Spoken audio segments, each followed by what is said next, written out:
And now we begin Conflicts That Shaped Pharaonic Egypt. Lecture 1, Forgetting and Rediscovering Ancient Egypt.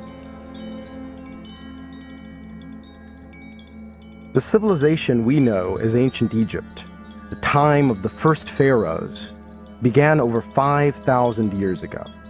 From its very beginning, pharaonic culture, religion, and scripts were inextricably linked.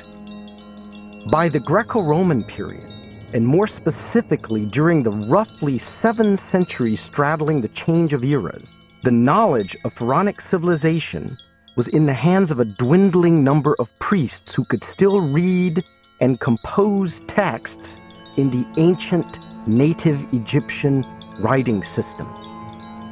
Even our modern name Egypt appears to derive through the Greek Aegyptos from the ancient Egyptian Hut-Kap-Ptah, the domain of the Ka spirit of Ptah, a name for the temple of the creator deity of the area of ancient Memphis, near modern Cairo.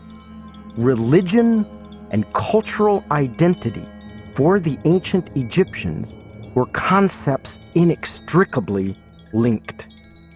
The death of the unbroken line of educated scribes and priests who formed the collective memory of pharaonic Egypt is tied to the end of pagan worship and the rise of Christianity in Egypt. When knowledge of the ancient writing systems vanished, when the last in the long line of the ancient priests died out, all direct contact between the later world and the earlier pharaonic civilization was broken and lost until the modern period. By the late 1st century after Christ, at least some of the ancient Egyptian priests were very well aware that their numbers were dwindling and their funds of knowledge were coming to an end. They knew they were seeing the birth of our era and the end of all that had gone before. Egyptian funerary inscriptions for millennia asked that literate passers-by read them and pronounce formulae that provided for the continued nourishment of the dead in the netherworld. In the usual closing address to the living, as we call it, on a hieroglyphic stela of a priest from Middle Egypt, the middle portion of the country, during the reign of the Roman Emperor Hadrian, around about AD 125, one particularly learned Egyptian priest asked those passing by his monument to do something other than simply say formulae for the continued nourishment of his soul. And what he said was, "Set your hearts on what is in the text of the stela. Do not forget the text collections. Make copies of them and stick perfectly to the text."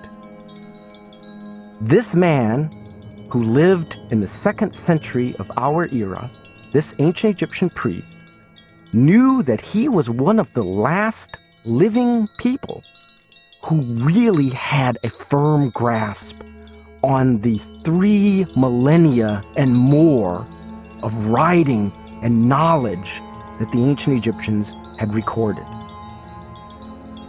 By chance, the last hieroglyphic inscription for which we know the date was carved in the portico of that very Emperor Hadrian, behind the west tower of the Temple of Isis on the island of Philae, at the very southern border of Egypt, in the city of Aswan.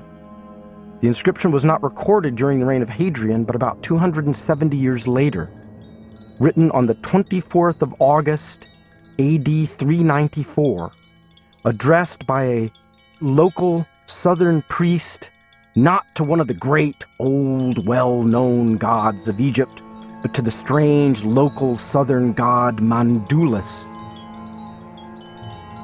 During the reign of Hadrian, a priest feared the coming loss of knowledge and in the portal of Hadrian on the island of Philae in AD 394, that knowledge finally began to flicker out. About 50 years later, during the middle of the 5th century of our era, the last datable inscription in the cursive Egyptian script, Demotic, was written, and at that point, the earliest and still longest-lived writing system on Earth, the ancient Egyptian hieroglyphic and cursive scripts, became a forgotten relic. Loss of knowledge of the script, the loss of the ability to read the ancient inscriptions, was quickly followed by the loss of knowledge of the religious cult. This flickering out of the ancient religion, this death of the old gods, was the last point of any direct descent of knowledge coming out of ancient Egypt. Loss of knowledge of the ancient scripts was quickly followed by the loss of the religious cult, the last of any direct line of descent of knowledge out of ancient Egypt. The Emperor Theodosius I closed the temples of Egypt and issued an edict for the formal Christianization of the country. Not long afterwards, in AD 452, just about the time the last Demotic inscription was written, the Emperor Marcian oversaw the defeat of the Isis-worshipping tribes called the Blemis and Nobatae in Nubia, the land south of Egypt. Although the terms of the Nubian surrender were generally humiliating, the Romans allowed those last venerators of Egypt's old gods to visit the island of Philae once a year and borrow the statue of the goddess Isis. However, in AD 540, the Empress Theodora dispatched a missionary to convert the king of the Nobatae to Christianity. Already ignorant of the ancient scripts, the middle of the 6th century CE saw the conversion of the last of an unbroken line of adherents to cults whose origins we dimly glimpse in art and iconography over 5 millennia earlier.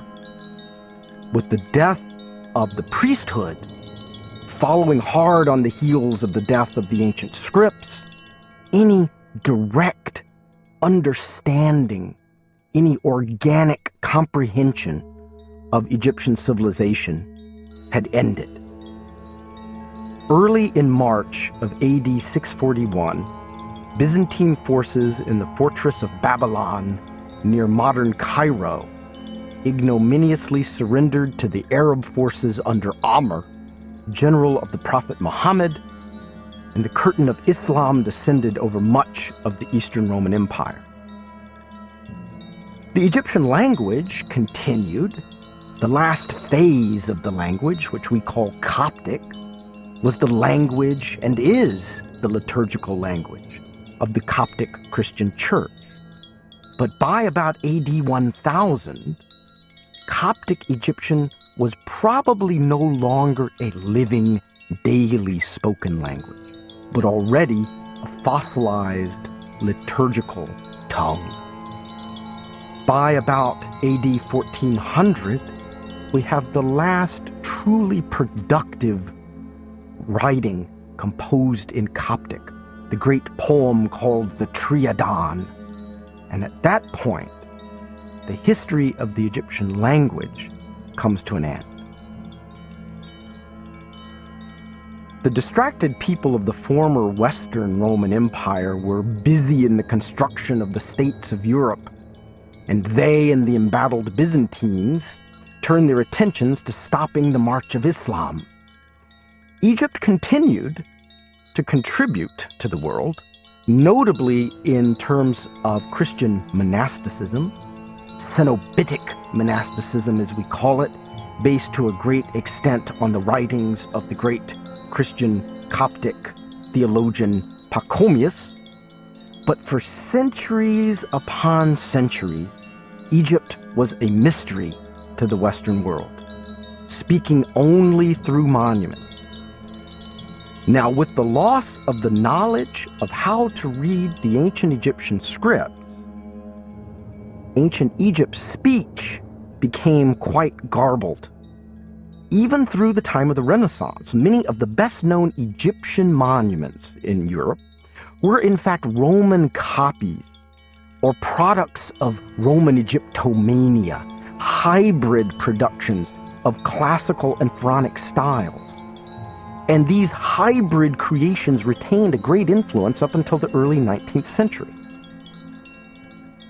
The Christian states of medieval Nubia and Christian Ethiopia beyond produced the legend of Prester John, a hope of Christian states turning the flank of Islam, but they contributed nothing to the West's understanding of the great and now rapidly buried civilization of ancient Egypt.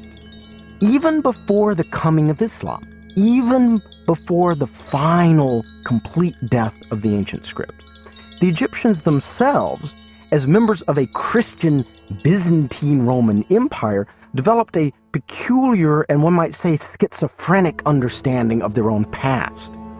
As one can see from frescoes in the so-called Exodus Chapel in a Christian mausoleum in Kharga Oasis out in the western desert of Egypt, an Egyptian Christian artist depicted scenes from the book of Exodus in the Bible.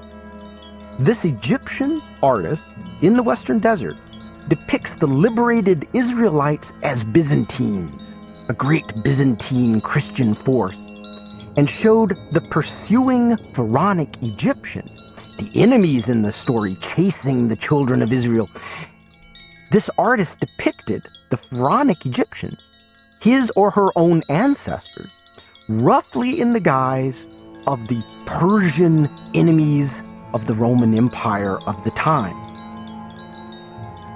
After the death of antiquity, references to Egypt were known to educated people in the Western world through classical authors, biblical passages, and the few surviving, albeit rarely read, writings of a handful of true Roman Egyptian priests, like the priest Karaman.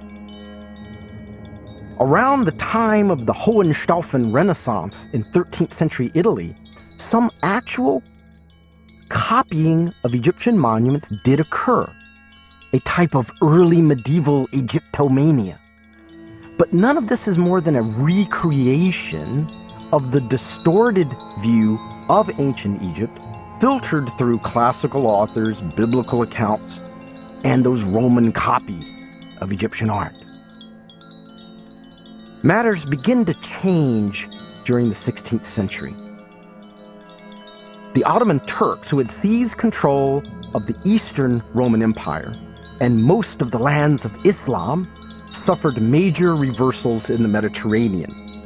As a result of a disastrous attempt to take Malta from the Knights of St. John in 1565, and following the catastrophic defeat of the Ottoman fleet by the forces of the Holy League at Lepanto on the 7th of October 1571, the Ottoman Empire lost effective control of much of the Mediterranean. Now, no Eastern Mediterranean power, Islam, Byzantium, or Venice, could keep Western interests and Western tourists away.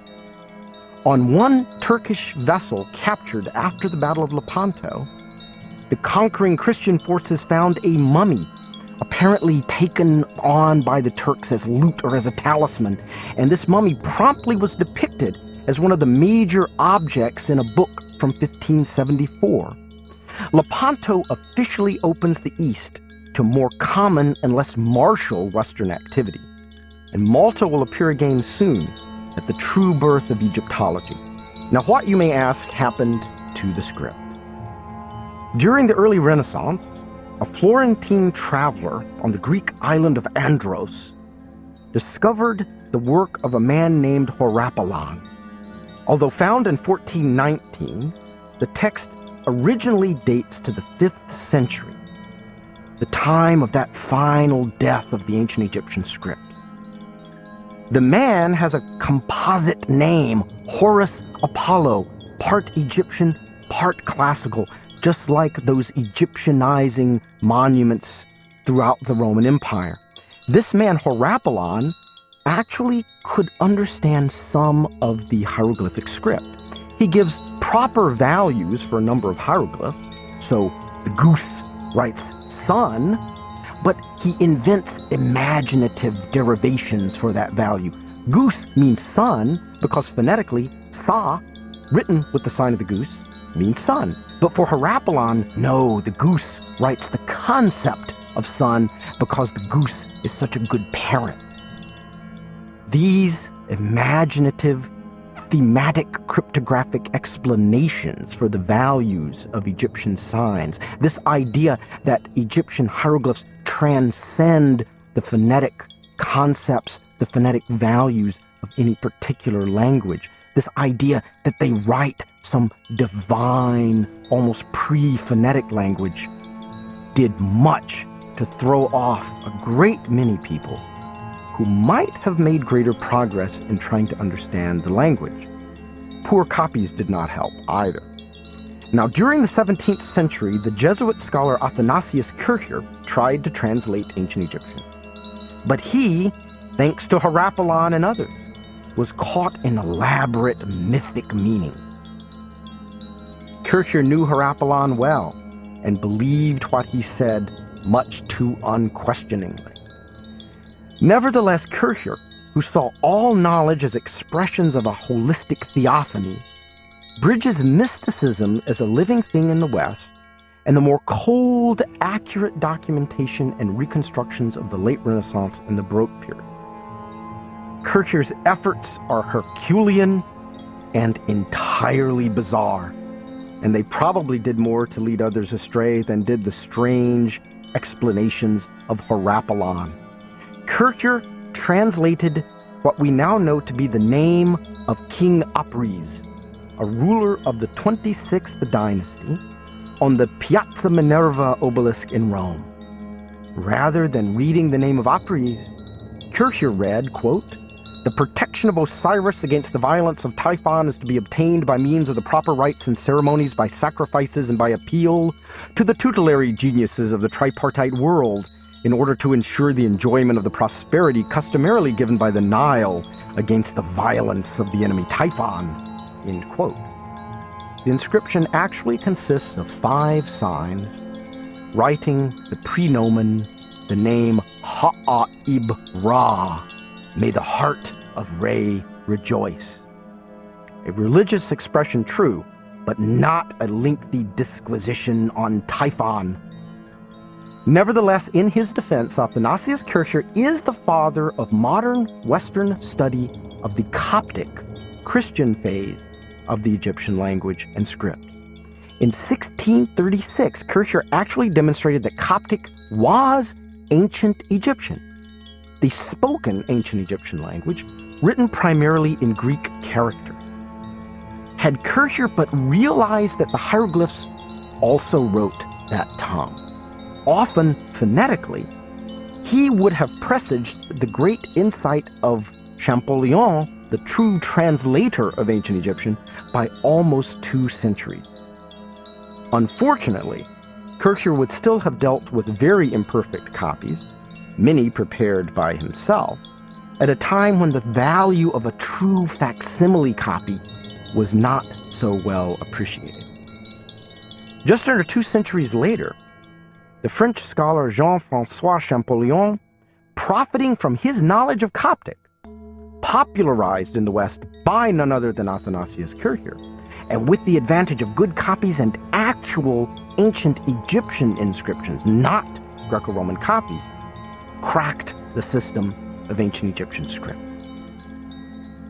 Egypt might have remained obscure for many more years, were it not for one man who arrived with such a force of soldiers and scholars that he can be said to have created the science of Egyptology at the point of a bayonet. In 1797, revolutionary France was under the control of the Directoire, and Napoleon Bonaparte, having saved the revolution, had taken charge of the army in Italy and returned a conqueror. The Directoire was interested in turning Napoleon's attentions again outside of the home territory. On July 1st, 1798, after seizing the island of Malta, after just 2 days fighting and putting an end to the rule of the Knights of St. John, once the feared defenders of the soft Mediterranean underbelly of Christendom, Napoleon proceeded to advance on Egypt. He took in hand the treasures of the knights, and with his 35,000-strong French forces, landed at Alexandria. At the Battle of the Pyramids on July 21st, 1798, the French crushed the Mamluks, the so-called Muslim slave soldiers of primarily East European origin, who controlled Egypt and ignored, for the most part, the overlordship of the Sultan in Constantinople. Pointing to the distant pyramids of Giza and guessing their date uncommonly well, Napoleon appeared to his men's sense of destiny and glory by exhorting them, "Soldiers, from the heights of these pyramids, 40 centuries look down upon you." The remnants of the Mamluk cavalry fled south up the Nile, inciting local villagers to come out and unwittingly protect their flanks against the French. A large French force indeed headed south in pursuit on August 25th. Napoleon had not only invaded Egypt militarily, however, but intellectually. Napoleon foresaw not only an economic and military imperial expansion of France, but set out single-handedly to create the modern and scientific study of Egypt. With the French military force went an army of savants, scholars from all fields. Perhaps most colorfully amongst them, the artist Dominique Vivant Denon, one-time court favorite and well-known pornographic etch artist. Soon, Denon and those assigned to ornithology or geology or other pursuits were neglecting their primary purposes in order to record antiquities and ancient inscriptions. The hardships and dangers were considerable, but the savants continued to work, sometimes under the sniping fire of Mamelukes. And Egyptology, at its birth, goes back to the place of the final death of the hieroglyphic script in the ancient cult, the island of Philae. There in the far south, none other than the pornographer-turned-Egyptologist Denon convinced the French general Desaix to attack and hold the island of Philae, relatively unimportant militarily, just so Denon could take 3 days to copy inscriptions and scenes. By then, the French were already militarily doomed. On August 1st, 1798, less than 2 weeks after the Battle of the Pyramids, disaster struck the French fleet. A British squadron commanded by Horatio Nelson found the undermanned French vessels chained together and strung out along the beach in the rather bad anchorage of Abu Qir Bay in the north. The French Admiral Brueys believed attack from the landward side was impossible. Nelson, however, believed otherwise, and events proved Nelson correct. The British fleet split into 2 lines ahead, attacked the French from either side. Around 10 p.m., the culminating event of the battle occurred with the explosion of the French flagship L'Orient that took with it, no doubt, no inconsiderable amount of the treasure of the Knights of St. John. The Napoleonic expedition is directly responsible for the final intensive burst of effort leading to the translation of the native ancient Egyptian script. In 1799, just before the second battle of Abu Qir Bay, the unsuccessful Turkish attempt at invading French-controlled Egypt, a French officer of engineers by the name of François Bouchard discovered the greater portion of a copy of a Ptolemaic Egyptian bilingual decree built into the wall of a fort, Saint-Julien, in the delta town of Rosetta. This stone we know more commonly as the Rosetta Stone. Recognizing the potential importance of the stone, Bouchard notified his superiors. The text on the stone was written in Greek, late cursive Egyptian, we call that Demotic, and hieroglyphic Egyptian.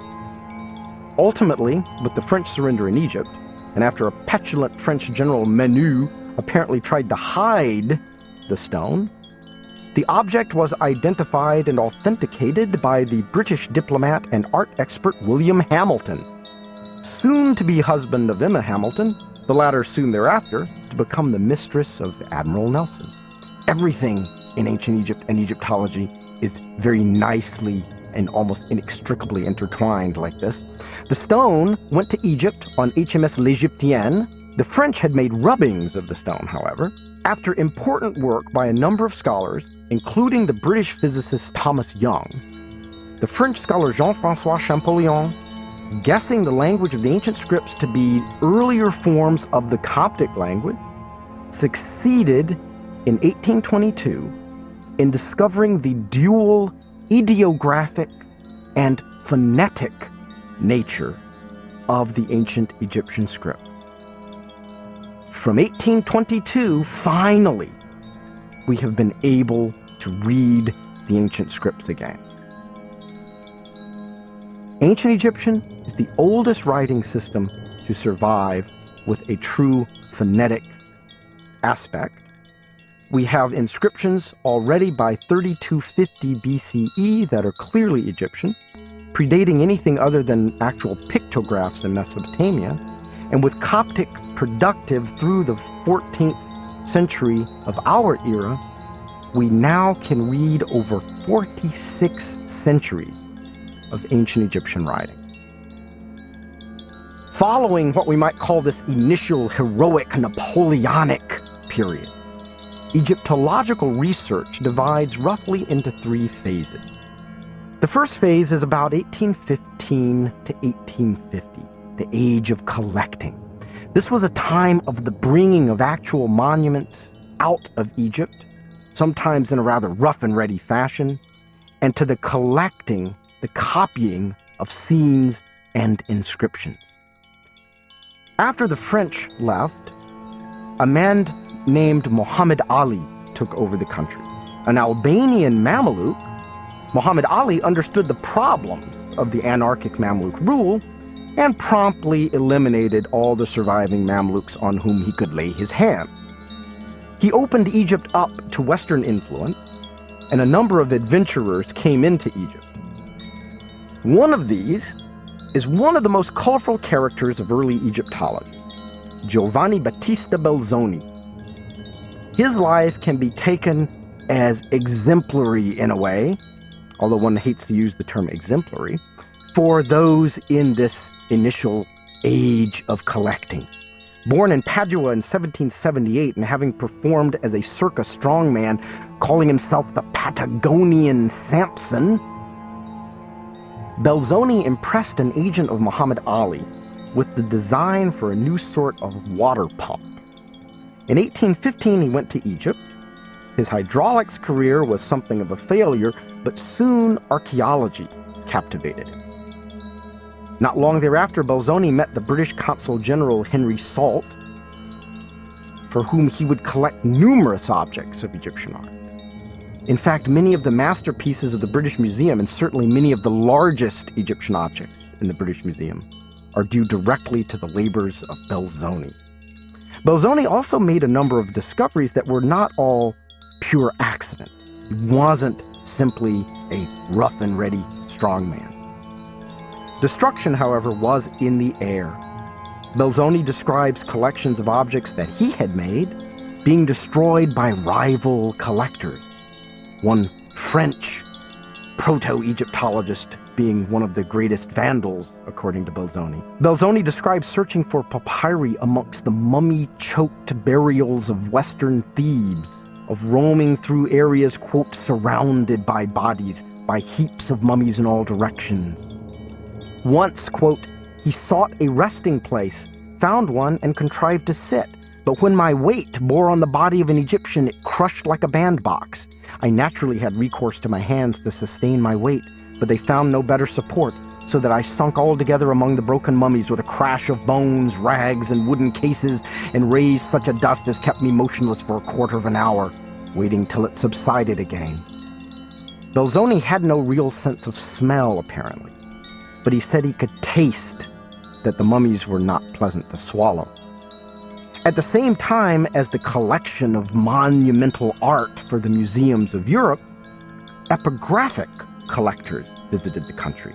Prince d'Aven, Champollion himself, Rossellini, and of course the great Prussian expedition led by Richard Lepsius made copies of Egyptian inscriptions and scenes that to this day remain indispensable for Egyptology.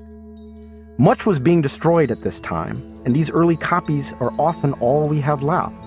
Champollion himself counted 40 complete ancient structures destroyed between 1814 and 1828. Prince d'Aven hurriedly drew a scene of Akhenaten at Karnak just before the natives broke it up for saltpeter. Napoleonic expedition members recorded the birth house of the Temple of Armant, a structure built by Cleopatra VII, Cleopatra the Great. They only were able to record it in a very summary fashion, and soon thereafter it was torn down to build its stones into a sugarcane refinery. The second phase of Egyptology, 1850 to 1881, sees people, and one person in particular, try to do something to stem this growing tide of destruction and wholesale exporting of objects. Champollion himself asked Muhammad Ali in 1828 to protect a list of 43 sites. In 1850, the Frenchman Auguste Mariette went to Egypt to look for the Serapeum, the burial ground of the sacred bulls called Apis. He indeed found that site in 1853 and discovered that he had an almost exclusive taste for fieldwork in Egypt. He wanted to do something to protect the monuments and wanted to create an antiquity service in Egypt. Prince Napoleon, cousin of Napoleon III, planned a trip to Egypt, and Said Pasha in Egypt wanted to present him a collection of antiquities. Ferdinand Lesseps of Suez Canal fame suggested that Mariette form the collection. Mariette indeed collected the antiquities. Prince Napoleon did not come, and Lesseps thereafter suggested, and Said Pasha fortunately agreed, that Mariette be named Directeur des Travaux d'Antiquité en Égypte. This was the beginning of the official Egyptian government antiquity service. Really the oldest modern antiquity service in the world. Mariette built this up until his death in 1881, when he was succeeded by Gaston Maspero.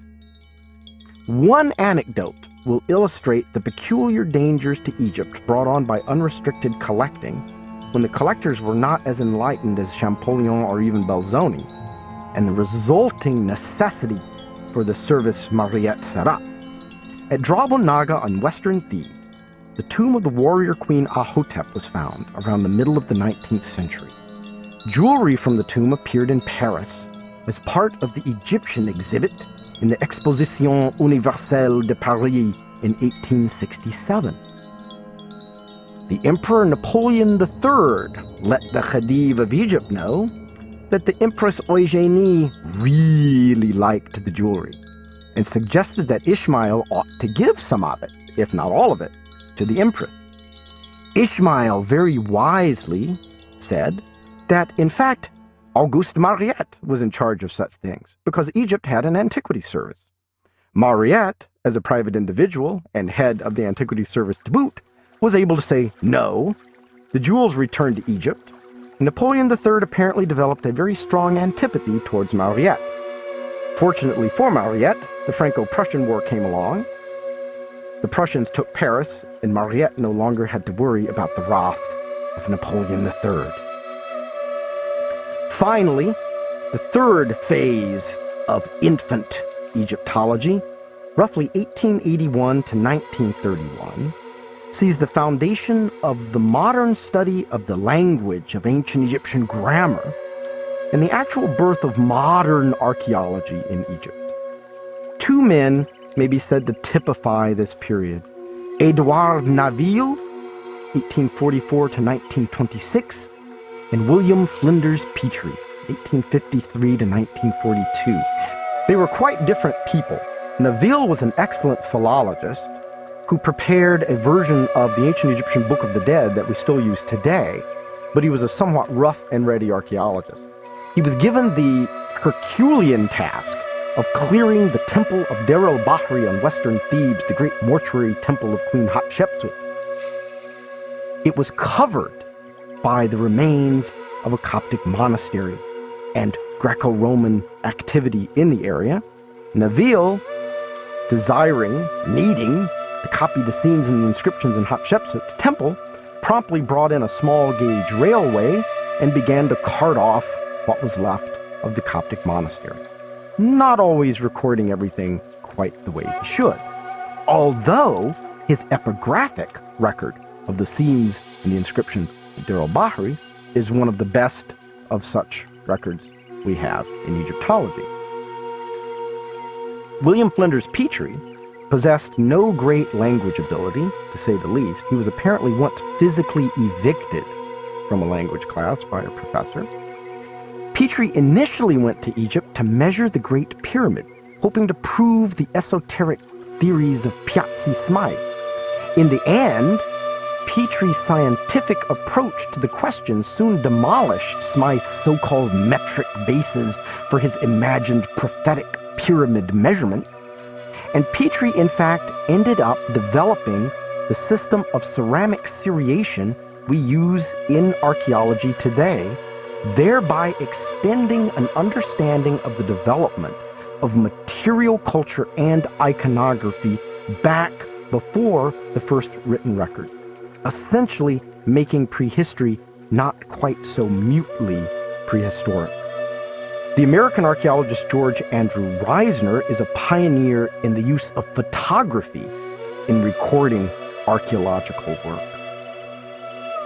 These people set the basis for the modern study of all of the antiquities, the physical remains, and written inscriptions of ancient Egypt. And it is thanks to them, and to a great extent thanks to Napoleon Bonaparte, that we know most of the things about which I will speak in the remaining lecture. In the next lecture, we will examine the physical land of Egypt and the remote origins of Egyptian culture in the unique African Neolithic. This ends Lecture 1.